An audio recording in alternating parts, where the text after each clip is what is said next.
lorsqu'on parle des PPP en général, il faut distinguer deux familles. Parce que les PPP, il y a les PPP institutionnels et les PPP contractuels. Les PPP institutionnels, ça touche surtout tous les sociétés à économie mixte, c'est-à-dire les joint ventures, là où il y a dans le capital est partagé entre le public et les privés. En ce qui nous concerne, on doit mettre l'accent sur les PPP contractuels. Là, on distingue deux grandes familles. Il y a les délégations de services publics, et qui sont une forme de participation des secteurs privés avec une délégation de services publics. Et ça existe en Tunisie depuis même le 19e siècle. C'est-à-dire qu'on concède au secteur privé la possibilité d'exploiter un service public. Donc, cette famille comporte aussi plusieurs variantes. Ça commence par des contrats de gestion simples, des contrats de régie, le régie intéressé, l'affermage, jusqu'à la concession, qui est la forme la plus poussée de ces délégations de services publics, là où le partenaire privé ou l'investisseur privé assume le risque commercial, le risque trafic, c'est-à-dire qu'il est rémunéré directement auprès des usagers. S'il y a des baisses de tarifs, de trafic, c'est le partenaire privé qui assume ce risque. La deuxième famille, et qui est maintenant sujet au projet de loi des PPP, sont les contrats de partenariat à paiement public. C'est-à-dire que dans cette forme de gestion publique, il n'y a pas de délégation de service public. C'est l'investisseur privé qui conçoit et qui finance et qui réalise et qui met à la disposition de la personne publique une infrastructure avec des normes de qualité. Et il sera payé avec des loyers annuels généralement pour rembourser l'investissement et le financement et réaliser bien sûr les marges, les bénéfices escomptés par le secteur privé. Donc la deuxième forme, c'est un peu assimilé à du leasing.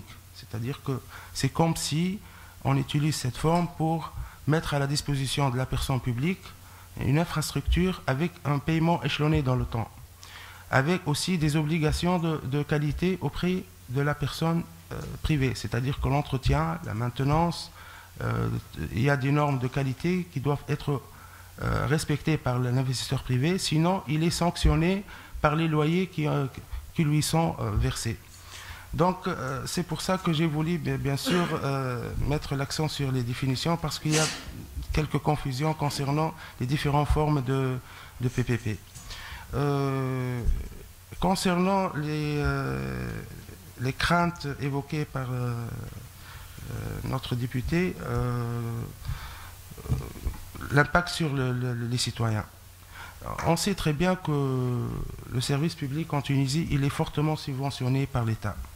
Donc il faut avoir des études sur la vérité des prix en Tunisie. Est-ce que le service public est fourni aux citoyens, aux usagers à sa juste prix, et quel niveau de subvention ce service public supporte? Autre chose, il faut aussi penser à créer des organes de régulation. Parce que maintenant, si on voit les secteurs, par exemple le secteur de l'eau, de l'énergie ou de l'assainissement, il n'y a pas d'organes de régulation. Donc, généralement, même s'il y a des contrats de PPP, c'est l'entreprise publique, l'opérateur public qui joue le rôle de concédant. Alors qu'il normalement, il ne doit pas jouer le rôle de juge et partie. C'est-à-dire que c'est comme si on lui donne la possibilité de créer un concurrent privé. Moi, je pense qu'avant de penser à encourager les PPP en Tunisie, il faut revoir tous les services publics et les opérateurs publics et créer des organes de régulation dont ils jouent un rôle important dans la fixation des tarifs, dans le contrôle des opérateurs, que ce soit public ou privé.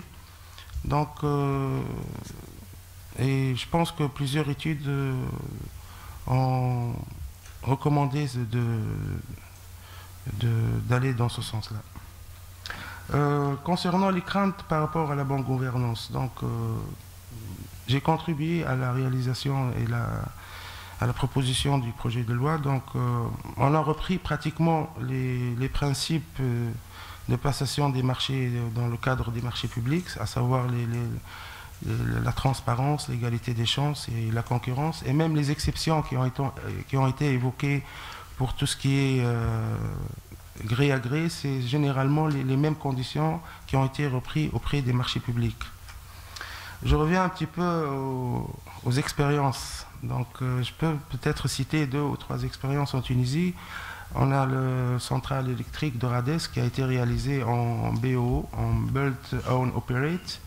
Bon, ce contrat,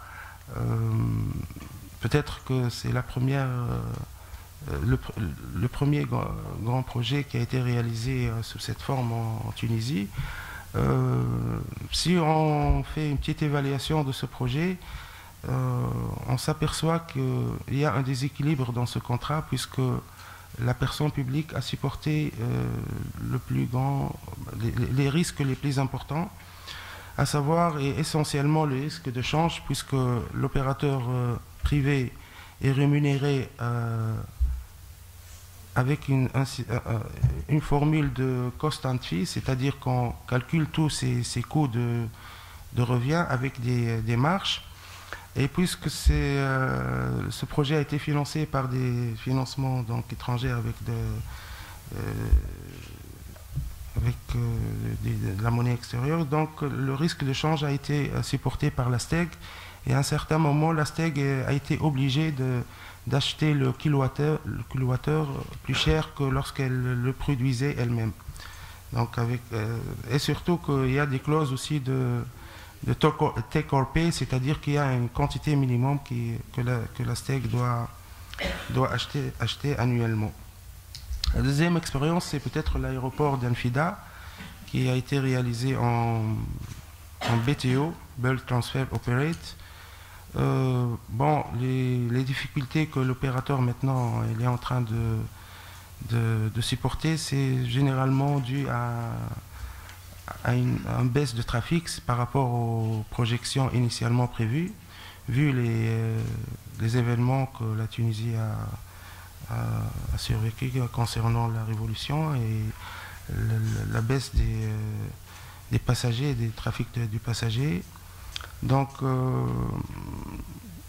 il a demandé à la personne, aux autorités tunisiennes la révision des redevances, ce qui a été favorablement accepté et on a essayé de rééchelonner et les redevances que l'opérateur privé doit payer. Donc, et ça existe dans les contrats de PPP, et il y a des clauses de rendez-vous.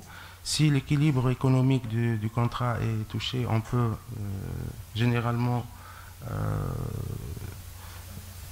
se réunir et revoir un petit peu les conditions du contrat. Je dis que les PPP c'est bien pour faire un petit peu, c'est-à-dire pour créer une dynamique dans le pays et faire même le développement régional, mais il faut faire très attention parce que généralement l'opérateur privé, lorsqu'il négocie des contrats, il est accompagné d'une armada de cabinets d'avocats et d'experts financiers. Donc il faut que la personne publique soit bien outillée pour négocier ces contrats qui sont généralement